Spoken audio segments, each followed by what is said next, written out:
ici. Je prends le dominant, un méta, quatrième méta, ici, par rapport au cuboïde. Ça marche? Donc j'ai un appui ici, contre-appui ici.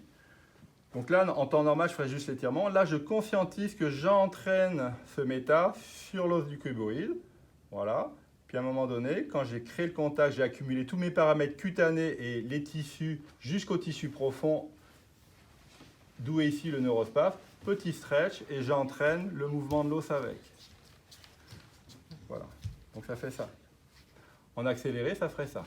Je recherche, peut-être vous allez mieux voir ici. Je vais le mettre ici. Recherche, je le fais avec le pouce, c'est plus facile. Souvent, je travaille avec la paume de la main ou je travaille l'ensemble de la main. C'est-à-dire, je vais contrôler. Je contrôle avec un doigt ou une partie de la main. J'ai conscience que je contrôle une tension cutanée en relation avec le tissu profond de l'os. J'écoute le premier mouvement. Donc, je suis léger ici pour savoir où est-ce que je vais mettre mon contre-appui. Donc, je vais mettre mon contre-appui ici.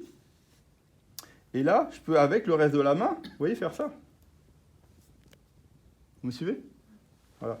Normalement, il faudrait que je me positionne mieux ici, mais là, pour la démonstration, je vais rester ici pour que vous puissiez voir, pour sentir le mouvement. Donc, le cutané entraîne le mouvement sous-cutané jusqu'à sa racine du ligament qui bloque les deux surfaces articulaires. Et là, j'ai fait l'étirement retour avec la conscience du repositionnement de l'os, des deux os en relation. Donc, j'accumule les paramètres du point neurotissulaire sur la racine du ligament qui met en relation les deux os, ici. Et quand j'ai accumulé mes paramètres, retour ici. Et je vais chercher le point suivant. En accéléré, ça ferait ça.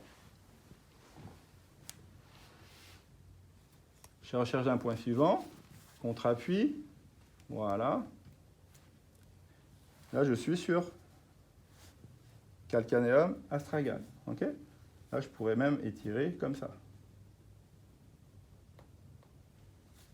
Okay, ça marche? Vous avez compris le principe?